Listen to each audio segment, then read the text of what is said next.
नमस्कार, मैं हूं आंचल आनंद। अब की बार किसकी लगेगी नैया पार? चुनाव मुद्दों से निकलकर चौकीदार तक पहुंच गया है। इधर यूपी में प्रियंका के दौरे से कांग्रेसी जोश में है। वोट के लिए प्रियंका मंदिर मंदिर घाट घाट के चक्कर लगा रही हैं। सवाल यही है कि क्या प्रियंका के आने से बदल जाएगी 2019 की सियासत? क्या प्रियंका की वोट साधेगी वोट? क्या मोदी के गढ़ में सेंध लगा पाएंगी प्रियंका? आज इसी पर है पहली बहस। चर्चा की शुरुआत करें उससे पहले देखते हैं ये हमारी खास रिपोर्ट।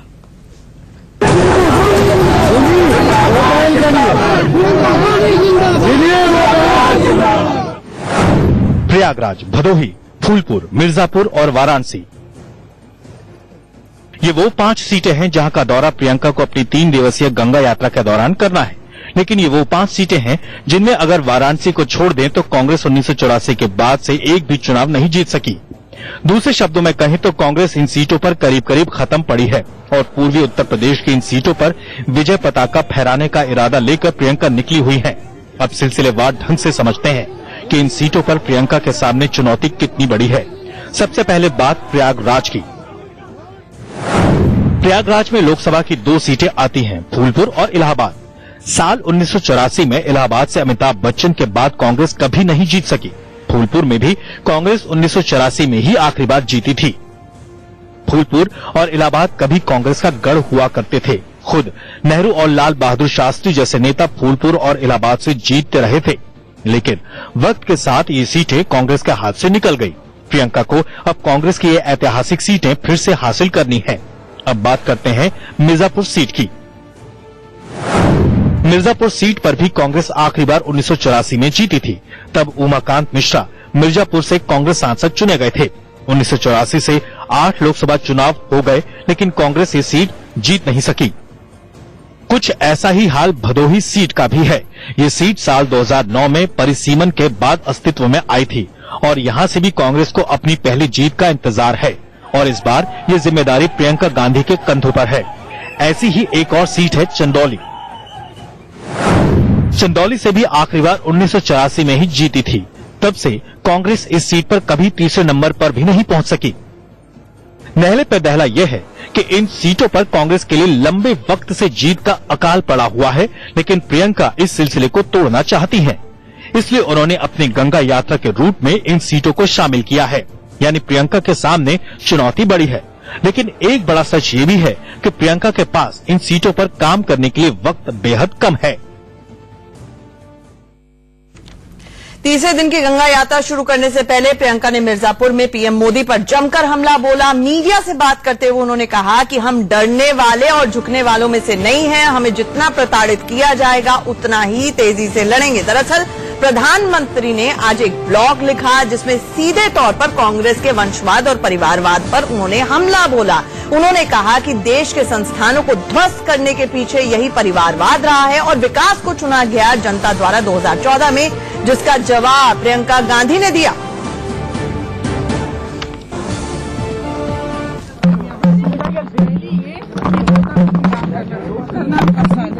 और दूसरा ये कि जो उनके खिलाफ बोलते हैं वो डरते हैं। बिल्कुल डरते नहीं है। चाहे कुछ भी करें, हमें जितना प्रताड़ित करें, हम डरते नहीं हैं। हम उनके खिलाफ लड़ते रहेंगे। जितना हमें करेंगे उतनी जोर से हम लड़ेंगे।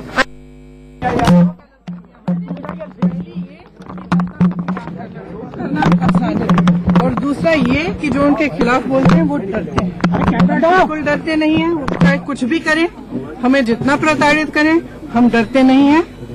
हम उनके खिलाफ लड़ते रहेंगे। जितना हमें करेंगे उतनी जोर से हम लड़ेंगे। वहीं दूसरी तरफ प्रधानमंत्री मोदी ने आज एक ब्लॉग लिखा जिसमें उन्होंने सीधे तौर पर कांग्रेस के वंशवाद और परिवारवाद पर हमला बोला। प्रधानमंत्री ने कहा कि इस परिवारवाद ने ही देश का बेड़ा गर्क किया है और संस्थानों को बर्बाद किया। परिवारवाद ने देश की संस्थाओं को पूरी तरह से ध्वस्त कर दिया, बर्बाद कर दिया, ये कहा प्रधानमंत्री ने।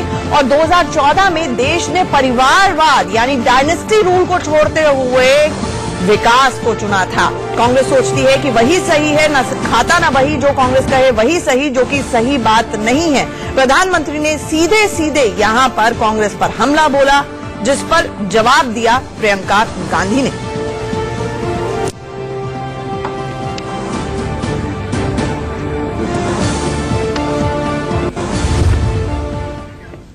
तो हमारी पहली बहस इसी पर है। हमारे साथ एक बड़ा पैनल जुड़ रहा है। मेरे साथ मेरे वरिष्ठ सहयोगी मनीष अवस्थी स्टूडियो में जुड़ रहे हैं, साथ ही साथ पॉलिटिकल एनालिस्ट गुंजा कपूर जुड़ रही हैं, अब्दुल हाफिज गांधी जुड़ रहे हैं हमारे साथ जो कि एसपी के प्रवक्ता हैं, और साथ ही साथ सुरेंद्र सिंह राजपूत जो कि कांग्रेस के प्रवक्ता है वो जुड़ रहे हैं। शो के दौरान ही हम अनिला सिंह जो कि बीजेपी की प्रवक्ता है उनका भी इंतजार करेंगे। सबसे पहले सुरेंद्र सिंह राजपूत, 30-35 साल से वेंटिलेटर पर कांग्रेस है उत्तर प्रदेश में। अब आखिरी मिनट पर ऑक्सीजन सिलेंडर के नाम पर प्रियंका गांधी पहुंच तो गई हैं, लेकिन बहुत देर कर दी मेहरबान आते आते। अब कहां जान फूंक पाएंगी? वो क्राउड तो पुल कर रही हैं, लेकिन वोट में तब्दील होता हुआ नजर नहीं आ रहा है। बस उत्सुकता है कि प्रियंका गांधी को देख लें।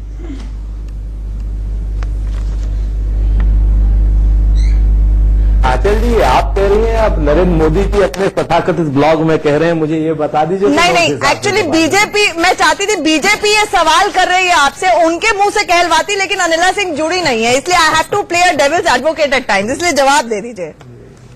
जी चलिए, जी तो अब मैं उन्हीं को जवाब दे रहा हूं, आपको तो देने की मेरी हिमाकत नहीं करूंगा। सच्चाई ये है कि पिछले 70 सालों में हर 5 साल में चुनाव होते थे और हर 5 साल में लोग कांग्रेस को चुनते थे। आपके सामने है। अब इन्होंने जैसे प्रधानमंत्री जी ने कहा कि प्रियंका गांधी जी, अगर हम कुछ नहीं है तो भाई इतना परेशान क्यों है? काम करिए। आपको प्रधानमंत्री ब्लॉग बनाने के लिए थोड़ी लिखा गया, क्या नाम बनाया गया है कि आप ब्लॉग लिखिए, डायनेस्टी रूल पे लिखिए। आप अगर यही सब करना है तो प्राइम मिनिस्टर स्कूल के मास्टर बन जाए, जिस स्कूल से भी कुछ महिलाएं रिटायर हुई हैं गुजरात में। तो आप अगर क्या नाम बनना चाहते हैं, टीचर बनना चाहते हैं, ब्लॉगर बनना चाहते हैं, देश ने आपको प्रधानमंत्री के पद पर रखा है, काम करने के लिए रखा है, चीन के साथ डिस्प्यूट सेटल करने के लिए रखा है, लोगों को रोजगार देने के लिए रखा हुआ है, किसानों की समस्याओं को खत्म करने के लिए रखा हुआ है, महिलाओं का आरक्षण का बिल जो पिछले 5 साल में पूरी तरीके से ध्वस्त कर दिया आपने, उसको लाने के लिए रखा हुआ है। ठीक है, अनिला जी आपका जवाब देंगी, लेकिन सुरेंद्र सिंह राजपूत जी, प्रधानमंत्री रखे नहीं जाते, प्रधानमंत्री चुने जाते हैं इस देश द्वारा। तो हम लोगों ने 2014 में प्रधानमंत्री नरेंद्र मोदी को चुना है, रखा नहीं है, तो आप अपने शब्दों का ध्यान रखिएगा। बहरहाल अनिला जी जवाब दीजिए। वैसे ये तो बड़ा वैलिड पॉइंट है सुरेंद्र सिंह राजपूत की तरफ से कि आखिरकार बीजेपी जवाब ले लीजिए। आंचल, बहुत जरूरी है। इस देश की जनता ने प्रधानमंत्री को चुन के रखा है। मैंने कोई गलत भाषा का इस्तेमाल नहीं किया और मुझे मालूम है मेरे शब्द बिल्कुल सही हैं, और कहीं पर भी तकनीकी रूप से भी और मॉरल के रूप से भी मेरी देश की जनता ने उनको रखा है और आगे भी वो जिसको रखेगी। इससे पहले मनमोहन सिंह को रखा था, चुन करके रखा है। अच्छा, एक मिनट। अच्छा, अब रखा और चुना की डिबेट में अभी नहीं जाते हैं। एक मिनट सुरेंद्र सिंह राजपूत जी, प्रियंका गांधी के ऊपर चर्चा हो रही है, उनकी वोट यात्रा पर चर्चा हो रही है, रखा चुना पे नहीं जाते हैं। एक मिनट रुक जाइए Anila ji. But valid point raise by Surendra Singh Rajput, वो ये कह रहे हैं यहाँ पर कि भाई आप इतना डरे हुए क्यों हैं? आपके उप मुख्यमंत्री दिनेश शर्मा उत्तर प्रदेश के कहते हैं कि भाई पिकनिक पर निकल जाता है गांधी परिवार, प्रियंका गांधी तो पिकनिक पर आई हुई है। महेश शर्मा जिस तरह की अभद्र भाषा का इस्तेमाल करते हैं, पप्पू पप्पी कह देते हैं। तो सवाल ये लाजमी है, अगर प्रियंका गांधी कहीं पर है ही नहीं तो बीजेपी में ये डर है क्या कि हर डायलॉग में, हर स्पीच को में उनको लाया जा रहा है?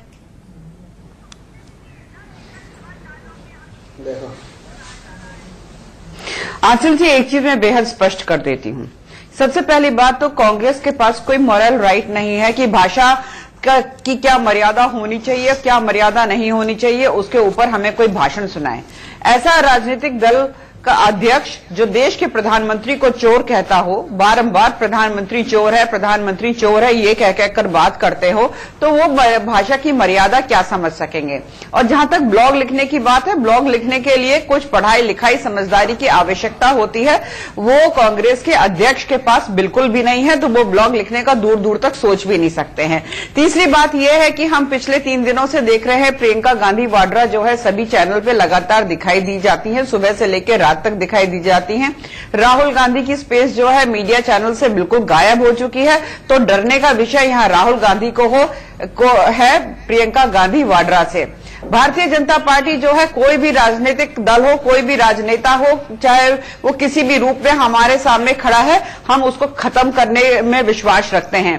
तो आज अगर प्रियंका गांधी वाड्रा को कांग्रेस सामने लेकर आई है तो वो हमारी प्रतिद्वंदी है और उनको हम ध्वस्त करेंगे, और एक बार नहीं 10 बार करेंगे। और अगर कोई ये कहना चाहे कि हम डर रहे हैं तो कहते रहो, हमारा काम यहां पर चुनाव जीतने का है, लोगों की सेवा करने का है। यहां पर ना तो हम ये सोचेंगे कि प्रियंका गांधी वाड्रा वाड्रा जो है गांधी परिवार से है या नहीं है, जो उनकी कमियां हैं, जो कमजोरियां हैं, क्योंकि अब वो सक्रिय राजनीति में आ चुकी हैं, पर्दे के पीछे नहीं है।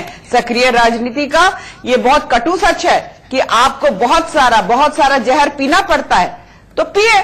ये कौन सी बात होती है कि अरे उनके लिए क्यों कह दिया। वोट में खोट है, बहुत सारे सुराख हैं, यही वोट जो है ना कांग्रेस को लेकर डूबेगी। अच्छा, एक बात ये बता दीजिए ये भी क्विकली, क्योंकि बाकी पैनलिस्ट के पास में आऊंगी। आपने ये कहा कि राहुल गांधी को बल्कि प्रियंका गांधी से डरना चाहिए, और राहुल गांधी से टफ कंटेंडर क्या प्रधानमंत्री मोदी के लिए फिर प्रियंका गांधी, इतना एक्नॉलेज कर रही हैं आप आज?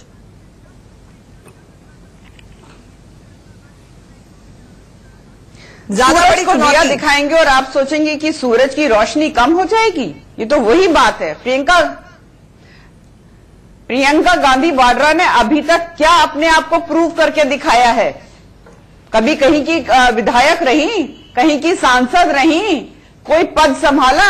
केवल और केवल अपनी माता जी और अपने भाई के लिए इन्होंने कैंपेनिंग करी। 2017 में अमेठी में जो है बाकी सारे पैनलिस्ट से ओवरऑल आप दोनों की डिबेट पर मैं और रायबरेली में, रायबरेली और एक विधानसभा सीट को सब में हर एक कांग्रेस। अनिला जी एक मिनट। और सुरेंद्र सिंह राजपूत सीधे सीधे हमला बोला अनिला ने। उनका कहना है कि क्या 2 कॉन्स्टिट्यूएंसी से कभी बाहर निकल पाई प्रियंका? राजनीति में तो इंटर्न की भूमिका में है और आप इतने बड़े ऑर्गेनाइजेशनल चेंजेस एक्सपेक्ट कर रहे हैं, तो ये बहुत ज्यादा प्रेशर प्रियंका के ऊपर भी है और आपकी एक्सपेक्टेशंस बहुत ज्यादा है। 2019 में कोई बदलाव नहीं होगा, सीधे तौर पर अनिला का कहना है।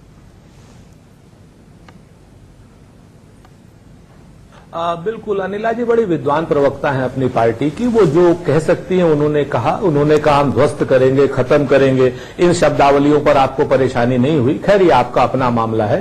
किसी राजनीति में किसी को ध्वस्त या खत्म आप नहीं कर सकते। खत्म और ध्वस्त करने का काम अपराधी करते हैं।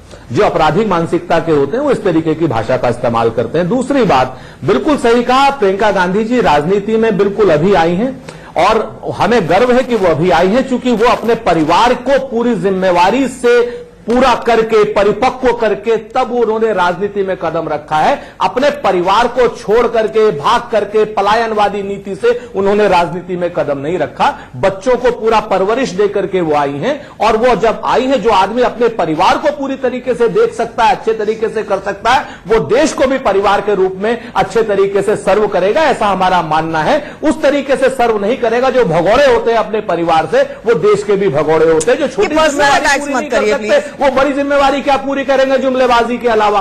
सुरेंद्र सिंह राजपूत जब पर्सनल अटैक हो, नहीं, तुमसे पूछो इंदिरा गांधी ने क्या किया था अपने पति को छोड़कर अपने पिता के घर में 2 बच्चों को लेकर बैठी हुई थी। द रूल नहीं होगा। आप इस क्षेत्र में जाएंगे सुरेंद्र जी, मैं कब्र खोद दूंगी। आप इस क्षेत्र में जाएंगे, यू वेंचर अनिला जी बड़े मुद्दे नहीं उठा रहे हैं। कुछ नहीं खोल सकते। आप कब्री खोदने पति को एक दरकिनार करके तो राजनीति में कहा जाता है कि everybody has got skeleton in the cupboard. अगर निकलना शुरू हुए तो थोड़ा सा से निकलिए। आपको विराम दीजिए, चर्चा पर वापस लौटिए। मनीष भाई, अब्दुल माफी चाहूंगी, आपके पास में आऊंगी, लेकिन पहले कांग्रेस को पर्सनल से ले लेते हैं। मुझे आपके पास आऊंगी, मनीष भाई, प्रियंका गांधी इस चुनावी मैदान में कूदने के और वोट यात्रा में, और आज खास तौर से वाराणसी में ललकारने के क्या हो सकते हैं आपको? देखिए अचल, बात जहां तक हो रही है गड़े मुर्दे उखाड़ने की, तो उनको ये समझना चाहिए दोनों को कि गंगा में इस मसले को तिलांजलि दे दीजिए। गंगा की एक यात्रा पे चाहे आपके नेता हो चाहे इनकी नेत्री हो, दोनों निकले हैं। गंगा इसमें सेंटर ऑफ फोकस है। घाट घाट घूम रहे हैं, लेकिन घाट घाट का पानी नहीं पिया जा सकता। गंगा इतनी मैली है कि घाट घाट का पानी नहीं पिया जा सकता। एक तरफ गंगा पुत्र है, दूसरी तरफ गंगा पुत्री है। तो मेरे ख्याल से राजनीति में संघर्ष करने का हक दोनों को है। अनिला जी कह रही हैं कि हमारा लक्ष्य केवल जीतना है, तो इनका लक्ष्य हारना नहीं है। भाई ये एक ऐसी जंग है, संघर्ष है, जिसमें दोनों को दमखम के साथ 140 किलोमीटर का ये सफर है, ये बोट यात्रा है। इसमें करीब 25 विधानसभा क्षेत्र तो बिल्कुल सटे हुए लगते हैं। कोई एक सांसद नहीं है, विधायक नहीं है। कितने टेकअवेज हो सकते हैं प्रियंका गांधी की इस यात्रा के? देखिए, प्रियंका गांधी, एक तो सबसे पहली बात कांग्रेस को, मुझे ऐसा लगता है आंचल, ये लगा कि कांग्रेस जिस तरीके से यूपी में पूरी तरह कमजोर हो चुकी थी। ऐसी स्थिति में चाणक्य की एक लाइन मुझे हमेशा याद आती है, राजनीति में हिस्सा न लेने का सबसे बड़ा दंड ये भोगना पड़ता है कि आप शून्य पे आ जाते हैं। और मुझे ऐसा लगता है गांधी परिवार को, कांग्रेस को ये लगा कि हमारे पास तुनीर में एक ऐसा बाण है जिसको लेकर हम इस चुनाव में उतर सकते हैं। प्रियंका को इन्होंने उतारा और जिम्मा कौन सा दिया आप देखिए, सारी ताकतवर सीटें, प्रधानमंत्री, मुख्यमंत्री, ऐसे लोगों से इन्हें निपटना है। और मुझे ऐसा लगता है कि जो भी सबसे मुश्किल चैलेंजिंग काम दिया गया है, एक वोट नहीं दी गई है कि रायबरेली से सीधे खड़े हो जाइए, ऐसी ऑप्शन नहीं दी गई है। विफलताओं में अवसर ढूंढने होते हैं। मेरे ख्याल से हर बार हर कोई सफल होगा ये नहीं, क्योंकि ये लोकतंत्र है और लोकतंत्र में जनता तय करती है कि कौन नेता कितना मजबूत। तो ये दंभ और दर्प किसी भी राजनेता या राजनीतिक दल को नहीं होना। ठीक है, आपने चाणक्य को कोट किया था, एक फिल्म आई थी टाइटैनिक, मैं कांग्रेस के लिए इस्तेमाल नहीं करूंगी टाइटैनिक बोट का उदाहरण, उनकी बोट यात्रा चल रही है, लेकिन उसमें भी ये डायलॉग था कि if you have nothing there is nothing to lose, कि आप ऑलरेडी इतने बॉटम आउट हैं। गुंजा, आपको लगता है कि कांग्रेस का इसके बाद अगर प्रियंका गांधी की जो ट्रैक्शन हो रही है या मीडिया स्पेस घेर रही है, और अनिला ने तो माना भी कि हर रोज हेडलाइन में आ रही है, मीडिया स्पेस जितना राहुल को नहीं मिलता उतना प्रियंका को मिल रहा है, तो वो एक नॉवेल्टी फैक्टर तो वो लेकर आई हैं, अब उसका जमीन पर कितना असर होगा? आपने एकदम सही कहा कि प्रियंका गांधी वाड्रा को मीडिया बहुत कवर कर रहा है, एंड आई थिंक ये एक पैटर्न रहा है कि मीडिया कोई भी जब फ्रेश न्यूज आती है या कोई भी नया चेहरा आता है तो उसको जमकर स्पेस देता है, और देना भी चाहिए, बिकॉज एज सर सेड ये लोकतंत्र है तो सबका बराबरी का अधिकार है, वो भी चौथे स्तंभ पर। लेकिन जहां तक इन यात्राओं का वोट में बदलाव का या फिर जमीन पर असर की बात है, तो देखिए बहुत कम असर होगा, और अगर हुआ भी तो इसके 3 प्रमुख कारण हैं। एक चीज कि जमीन पर कोई संगठन नहीं है, आप वोट से जा रहे हैं लेकिन आपके पीछे पीछे कितनी वोट आ रही है आपको ये देखना चाहिए। दूसरी चीज, प्रियंका गांधी ने आज उत्तर प्रदेश में कदम नहीं रखा है, वो कई वर्षों से अपनी माताजी के लिए और अपने भाई साहब के लिए प्रचार करती हैं, सक्रिय रही हैं। ये अलग बात है कि अब कांग्रेस पार्टी का चेहरा बन के उतरी हैं। तो आज तक भी ऐसा नहीं था कि कुछ जादू करके दिखाया सिवाय रायबरेली और अमेठी के, क्योंकि उन्होंने और जगह पर भी प्रचार किया है। तीसरी चीज, 2017 के चुनाव में जब आप देखिए तो प्रियंका गांधी जी ने अखिलेश यादव जी के साथ ही सिर्फ बात करने की शर्त रखी थी कि हम सिर्फ उन्हीं से बात करेंगे गठबंधन के लिए। इस बार उनके आने के बावजूद न सपा न बसपा इनका साथ देने के लिए तैयार है। वो तो बात ही हो रही थी कि डिंपल यादव ने खुद फोन किया था प्रियंका गांधी तो न सिर्फ भाजपा बल्कि दोनों जो हमारे क्षेत्रीय दल हैं वो भी इनके साथ जुड़ने से थोड़ा घबरा रहे हैं, क्योंकि इनके साथ जुड़ने से उत्तर प्रदेश में सिर्फ हानि ही होती है। और इसका कारण, मुख्य कारण यह है कि किसी का भतीजा, किसी का पुत्र, किसी के पिताजी को ही टिकट मिलता है। आम जनमानस के लिए उत्तर प्रदेश की कांग्रेस में कोई स्थान नहीं है। ठीक है, ये सारे फैक्टर्स हैं, और साथ ही साथ हमारे साथ अब्दुल हाफिज साहब जुड़े हुए हैं। आपका साथी तो बन गया है, ट्विटर पर नया एक आपका वो नया सिंबल भी मिल गया है, लेकिन सवाल यही है कि मायावती को भी क्या प्रियंका गांधी से डर लग रहा है कि एक और प्राइम मिनिस्टरियल कैंडिडेट नुमा एक चेहरा आ गया है सामने कंटेंट करने के लिए, और जो कंफ्यूजन की स्थिति का बार बार आप लोग हवाला दे रहे हैं, वो कंफ्यूजन की स्थिति क्या सिर्फ और सिर्फ प्रियंका गांधी फैक्टर से होगी? ये 2 जवाब तैयार रखिएगा, एक छोटे से ब्रेक के बाद जल्द लौट रहे हैं, हमारी पहली बहस जारी है। स्वागत है, सीधे चलते हैं अब्दुल हफीज के पास, एसपी के प्रवक्ता है जो हमारे साथ जुड़े हुए हैं। अब्दुल हफीज साहब, आज वैसे वर्ल्ड हैप्पीनेस डे है, लेकिन मायावती और अखिलेश ज्यादा खुश नजर नहीं आ रहे हैं। प्रियंका गांधी की जब से एंट्री हुई है बार बार कांग्रेस पर आरोप लगने शुरू हो गए कि कंफ्यूजन फैला रही है। तो बीजेपी में तो बाद में कंफ्यूजन है, लेकिन सीधे वोट आपका खाएंगे, इसलिए आप ज्यादा कंफ्यूज नजर आ रहे हैं।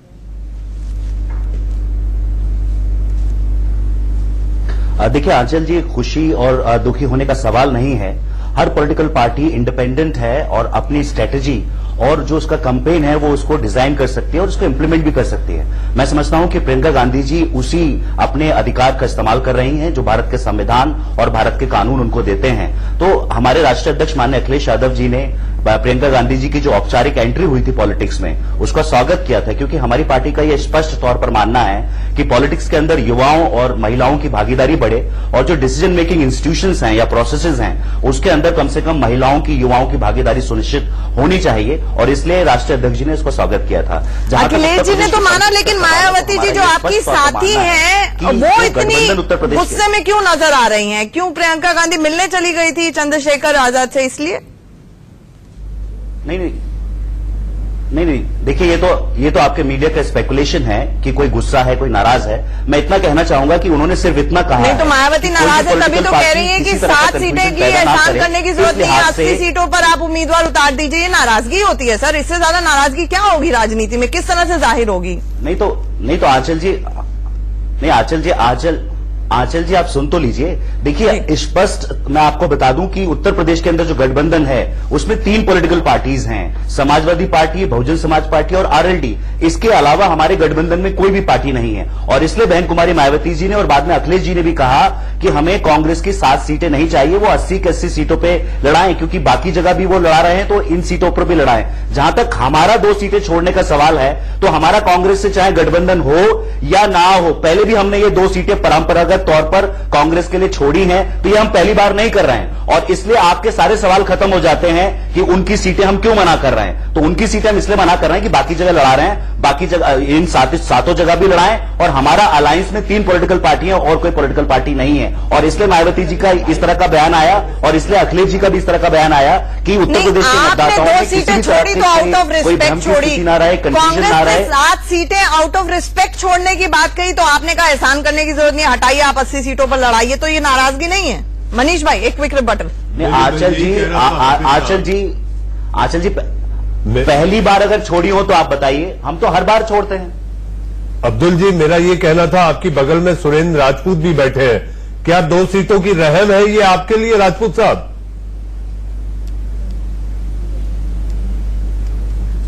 मनीष भाई, ना हमारे लिए रहम है और ना इनके लिए रहम है, दोनों के लिए सम्मान है।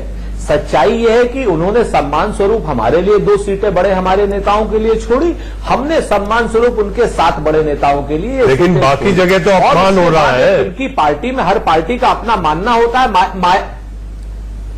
जी नहीं, अपमान नहीं। फिर से बहुलतावादी लोकतंत्र में अपमान नहीं होता। हम भारतीय जनता पार्टी की तरीके से छोटे मन के लोग नहीं है। हमारे यहाँ पर तो इंदिरा गांधी जी थी चिकमंगलुर में, जिनको हराया था इंदिरा गांधी जी ने, उनको अपना मंत्री भी बनाया था।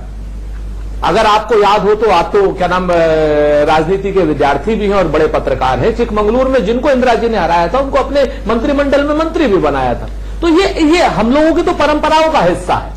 आप इस चीज को देखिएगा। हाँ, वो बहुजन समाज पार्टी में कंफ्यूजन की स्थिति पैदा ना हो, मायावती जी ने अपने कैडर को जो कहा वो मायावती जी का विशेषाधिकार है, उस पर हमें टिप्पणी नहीं करनी है। लेकिन हमने अपनी तरफ से सम्मान स्वरूप उनके लिए 7 सीटें छोड़ी, इसमें गठबंधन जैसी कोई बात नहीं। अच्छा ठीक है।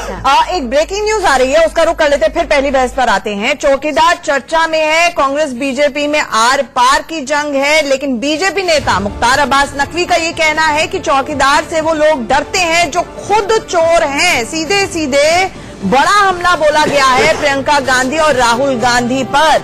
सुनिए क्या कुछ कहना है मुख्तार अब्बास नकवी का, फिर सुरेंद्र सिंह राजपूत से टिप्पणी लेंगे, जवाब लेंगे।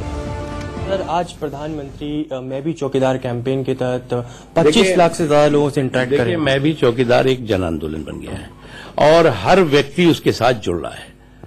अब कुछ लोगों को मैं भी चौकीदार से नफरत है, तो जिन्हें नफरत है वो भी अपने नाम के साथ आगे लिख लें कि मैं भी भ्रष्टाचार, मैं हूं भ्रष्टाचार, क्योंकि जिससे जिस चीज ज्यादा प्यार होता है वो उसके करीब ज्यादा होता है। तो कांग्रेस और corruption made for each other, Congress और करप्शन का चुली दामन का साथ है। लेकिन जहां तक सवाल है, आज देश जो है वो पूरी मजबूती के साथ नरेंद्र मोदी जी ने जो देश के सरहदों की निगहबानी की है, देश के सरोकार की निगहबानी की है, देश के कमजोर तबकों, गरीबों, किसानों, मजदूर तबकों के हितों की निगहबानी की है और नाकामियों के निशान को मिटाते हुए कामयाबी के कदम आगे बढ़ाए हैं, वो आज उसके साथ लोग खड़े हुए हैं। एक समय था जबकि जो है वो विकास जो है वो वेंटिलेटर पे खड़ा हो गया था और करप्शन जो है एक्सीलेटर पे चल रहा था। आज जो है वो देश जो है वो देश का विकास और देश के लोगों का सरोकार और देश के लोगों का मान और सम्मान पूरी तरह से मजबूती के साथ आगे बढ़ रहा है और बेईमान, बिचौलिए, भ्रष्टाचारी पूरी तरह से उनका बंटाधार हो रहा है। सर, देश के विकास की बात कर रहे हैं आप, वहीं प्रियंका गांधी उत्तर प्रदेश के दौरे पर हैं, बोट यात्रा कर रही हैं, कह रही हैं कि कल उन्होंने कहा कि 5 साल में उत्तर प्रदेश में किसी भी तरीके का विकास नहीं हुआ। देखो, पॉलिटिकल पर्यटन करने में किसी को कोई आपत्ति नहीं है। प्रियंका जी का जो पॉलिटिकल पर्यटन चल रहा है, सियासी सफर सैर चल रही है, तो सैर करने दीजिए। इस सियासी सैर में अगर वो अपनी आंखें खोल के देखेंगे कांग्रेस का चश्मा निकाल करके, तो उनको जमीन की हकीकत समझ आ जाएगी। इन 5 सालों में बदलाव क्या हुआ समझ में आ जाएगा। जिस गंगा जी के सहारे वो अपना ये सियासी सैर शुरू किया है उन्होंने, वो गंगा जी अविरल भी हुई है, निर्मल भी हुई है, ये भी दिखाई पड़ जाएगा। सर, कांग्रेस की बात की जाए और गठबंधन की बात की जाए तो कल मायावती और अखिलेश यादव ने भी ट्वीट करके बोल दिया कि किसी भी तरह की गलतफहमी न फैलाई जाए, और गठबंधन जिस तरीके से देखा हो झारखंड और कांग्रेस ने अभी तक जो करा है वही भर रही है। कांग्रेस ने जो है जिस तरह से अभी तक अपने साथियों को के साथ विश्वासघात किया है, धोखा दिया है, टंगरी मारी है, तो वही भर रही है। बीजेपी के चौकीदार कैंपेन पर कांग्रेस नेता दिग्विजय सिंह का कहना है कि चोर ही चौकीदार का पट्टा बांध के घूमेगा तो देश का क्या होगा। सुनिए उन्होंने क्या कहा। इसकी चोरी पकड़ी गई, वो चौकीदार है कि चोर है? अब शिवराज सिंह चौहान भी, इनकी खुलेआम चोरी पकड़ी गई। व्यापक में, ई टेंडरिंग में, कौन से घोटाले में शिवराज सिंह ने चोरी नहीं की? वो भी चौकीदार। अगर चोर ही चौकीदार अपना गले में तकमा चाल के चलेगा तो चौकीदारी कौन करेगा? वही हालत मोदी जी की है। सुरेंद्र सिंह राजपूत, आप अपने बनाए हुए नैरेटिव में अब फंसते हुए नजर आ रहे हैं। आपका 2014 में भी बहुत तगड़ा क्रेडिबिलिटी क्राइसिस था, एक के बाद एक घोटाले। आपने चौकीदार वर्सेस रोजगार की जब तक डिबेट रखते समझ में आती थी, लेकिन आपने प्रधानमंत्री पर चौकीदार चोर है का हमला बोला। तो सुनिए क्या कुछ कहना है तमाम नेताओं का कि चोर तो आप हैं। ऐसे में बार बार ये सवाल उठता है कि राहुल गांधी और सोनिया गांधी तो खुद बेल पर हैं। क्या जवाब देंगे? कैसे इस नैरेटिव में पिछड़ते हुए कांग्रेस नजर आ रही है? देखिए, आपका अपना मानना है, मनीष जी का अपना मानना है। मीडिया के मानने पर हम कोई टिप्पणी नहीं करते, हम तो जनता की बात करते हैं। जनता ये सवाल उठा रही है, हमारे नैरेटिव पर सवाल जवाब देने चाहिए थे और हमने मैं आंचल जी, एक आपसे करबद्ध निवेदन है कि मेरे बीच में प्लीज मतलब मेरे को पूरी बात कर लेना दिया कीजिए। मैं आप जितना ख्याति लब्ध नहीं हूं, मेरी बात बीच में टूट जाती है तो फिर आप लोग कहते कि मैं तल्ख हो जाता हूं। तो मैं अपनी बात पूरी करूं अगर आप कहें तो। इंतजार में है जवाब के। जी, अगर आप हाँ जी, धन्यवाद। तो जो सबसे बड़ी बात है, 2014 में हमें जवाब देना था। 2014 में हमें सारे इनके झूठे वादों का, झूठे नारों का जवाब देना था। झूठी इन्होंने जो बातें कही थी, 2G 3G, जीजा जी, फलाने जी, जिसको ये किसी चीज को प्रूफ नहीं कर पाए। आज 2019 में इन्हें जवाब देना है। 2019 में इन्हें जवाब देना है कि राफेल चोर कौन है। 2019 में इन्हें जवाब देना है कि क्या नाम, एक फाइल जो आदमी सुरक्षित नहीं रख सकता वो देश कैसे सुरक्षित रखेगा। इनको 2019 में जवाब देना है कि 10 करोड़ रोजगार कहां है, 15 लाख रुपए कहां है, किसानों की समस्याएं खत्म कहां हुई है, 10 दिन के अंदर या 100 दिन के अंदर महंगाई खत्म कहां हुई है, पेट्रोल डीजल के रेट्स क्या है। इनको इन सारे जवाबों, पाकिस्तान वहीं का वहीं है, आतंकवाद कहां पर क्या क्या बढ़ा है या घटा है। हमारे जवान बॉर्डर पर रोज एक एवरेज है इनकी सरकार में कि रोज 1 से लेकर के 2 जवान शहीद हो रहे हैं बॉर्डर पर। आतंकवाद बढ़ता जा रहा है, कम नहीं हुआ है। चीन से डिस्प्यूट सेटल नहीं हुआ है। यूएन में परमानेंट सीट हमें मिली नहीं है। यूएन में हिंदी भाषा शामिल नहीं हुई है। पूरे देश में इकोनॉमी की पोजीशन क्या है? हमने 59 रुपए पे डॉलर छोड़ा था, 74 रुपए तक डॉलर चला गया है। तो इन सारी बातों का जवाब इन्हें देना होगा, कि आप नैरेटिव को इन चीजों पर रखते, ये आपके मुद्दे थे, इनको उठाते जनता में जाकर। आप तो एक ही धारा प्रवाह में सिर्फ चौकीदार चोर है बोलते बोलते उस ट्रैप में फंस गए। अब चाहे सोशल मीडिया पर फुटप्रिंट्स हो, हर जगह पर उस नैरेटिव में पिछड़ती हुई कांग्रेस नजर आ रही है। यही सवाल था। बहरहाल आपने जो सवाल उठाया, अनिला के पास चलते हैं। अनिला जी, जिस तरह से उन्होंने बोला, आपको लगता है ये आपको सोशल मीडिया पर ये आंकड़े तो रविशंकर प्रसाद ने दिए हैं, आप क्रॉस चेक कर सकते हैं। जमीन पर चले जाइए, यहाँ पर गुमराह कह रही है। हाँ, ये बहुत बढ़िया आंकड़े। रविशंकर प्रसाद जो पूरे देश की जी बिल्कुल, बहुत सही बात आपने की। पूरी दुनिया की आबादी 735 करोड़ के आसपास है और रविशंकर जी कह रहे हैं 1685 करोड़ लोगों ने इस चौकीदार बन गए। भाई भगवान भला करे, ऐसे क्या नाम है, पता नहीं क्या खा करके ये लोग बात करते हैं। सर, आप जैसे प्रधानमंत्री जी 600 करोड़ वोट ले लेते हैं, जैसे 1685 करोड़ जो है ट्विटर कर लेते हैं। सर, कल हम सोशल मीडिया छोड़ दीजिए, कल हम कनॉट प्लेस गए थे सिर्फ सर्वे करने के लिए। प्लेस से कभी कभी गांव भी निकला कीजिए आंचल जी। मैं नहीं, प्रतिनिधित्व ये हमारी गुंजा पॉलिटिकल एनालिस्ट है। हर चीज आंचल जी नहीं होती है, सुरेंद्र सिंह राजपूत जी। देखिए, आप जमीन पर भी जाकर देखिए, चौकीदार चोर है का जवाब आंचल जी, स्वीकार कर रहे मैं हैं माफी चाह रहा चौकीदार हूँ, से। लेकिन अच्छा, ठीक गुंजा है। जी भी कहाँ से लेकिन हैं, ये मुझे जानकारी है। अनिला जी देखिए, ये अभी बड़ा थोड़ी देर पहले तंज कसा अखिलेश यादव ने भी कि अब ये तो कांग्रेस हमेशा से कहती आई है कि बीजेपी एक गंगोत्री है, आप कांग्रेसियों को अपने अंदर बुला लेते हैं, समाहित कर लेते हैं और उनके सबके पाप धुल जाते हैं। चाहे वो टीएमसी भी हो, वहां पर भी यही है, आप सारे नेताओं को जिनके ऊपर कोई भी आरोप होता है उनको बुला लेते हैं।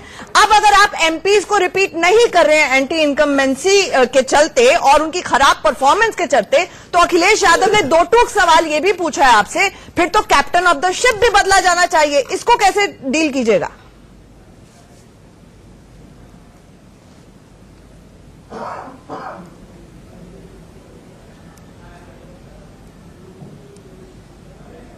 और इस देश की जनता ने इस देश की जनता को क्या पसंद है, किसका साथ पसंद नहीं है और किसका साथ पसंद है वो भी पहले भी बता दिया। तो जिसका साथ पसंद नहीं है, अखिलेश यादव जी और राहुल गांधी जी अच्छी तरीके से समझ रहे हैं, और किसका साथ पसंद है ये मैं और आप भी अच्छी तरीके से समझ रहे हैं इस चीज को।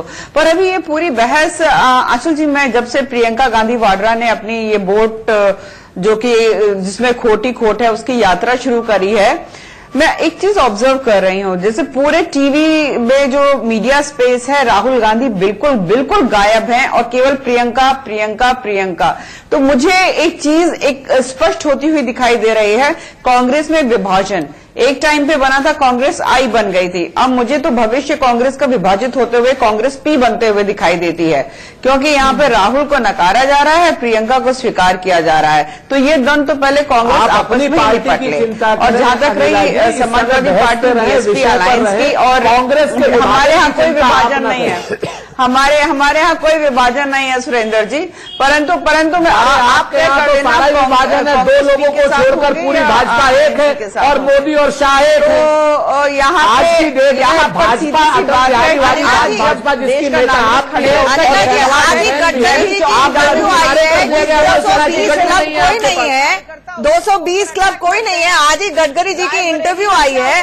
तो साफ तौर पर अगर आप डिवाइड एंड रूल करेंगी तो कांग्रेसी भी यही सवाल पूछेंगे कि बीजेपी में भी दो फाड़ हैं एक तरह से, कि एक क्लब है जो चाहता है कि बीजेपी अच्छे से परफॉर्म ना करे, जिसका फायदा ये हो कि कोई और प्राइम मिनिस्ट्रियल कैंडिडेट के तौर पर उभरे। एक क्विक रिबटल, फिर Surendra Singh Rajput divide and rule करने की कोशिश कर रही है। अनिला, उस पर जवाब दीजिएगा। अनिला जी, नहीं, अगर हाइपोथेटिकली में देखिए, मैंने सुनिए, अनिला जी का जो काम है भारतीय जनता पार्टी का, वो अपना करें, अपने घर की बात कांग्रेस जो है आज की डेट में अटल बिहारी वाजपेयी की भाजपा और एक नई कांग्रेस, नरेंद्र मोदी की भाजपा और अमित शाह जैसे कड़ी पारों की भाजपा में बड़ा अंतर है। वाड्रा खुद भी राजनीति करना चाहते हैं की भाजपा मुझे लगता है अब बाहर नहीं मिलेंगे, सब यही चलता रहेगा। मेरे पास वक्त, माफ कीजिएगा, बिल्कुल खत्म हो चुका है। आप सब लोग हमारे साथ चर्चा में जुड़े, बहुत बहुत शुक्रिया। एक क्लोजिंग कमेंट मनीष भाई देना चाह रहे हैं, बहुत एक लाइन में संक्षेप में। मैं केवल यही कहूंगा आंचल, ये सारी डिबेट सुनने के बाद कि मां गंगा भी कहती होगी, तुम बोलते बोलते थक गए होगे, मैं धोती हुई नहीं थकी। बहुत खूबसूरत लाइन है। और ये भी सवाल अनिला जी अब उठेगा कहीं ना कहीं कि चौकीदार अपने नाम के आगे ट्विटर हैंडल में लगाना बहुत आसान होता है, लेकिन जिन लोगों के ऊपर चोरी का आरोप लगा रहे हैं, जिनको आप लोग चोर बुला रहे हैं, कम से कम उन लोगों को, उन चोरों को अपनी पार्टी में बुला के उनके नाम के आगे तो चौकीदार ना लगवाएं। जनता को उन चोरों को अपनी पार्टी में बुला के उनके नाम के आगे तो चौकीदार ना लगवाएं। जनता कंफ्यूज हो जाएगी कि चौकीदार कौन है और चोर कौन है। आप सब लोग हमारे साथ चर्चा में जुड़े, आपका बहुत बहुत शुक्रिया। पहली बहस में फिलहाल इतना ही। इंडिया न्यूज पर खबरों का सिलसिला लगातार जारी है।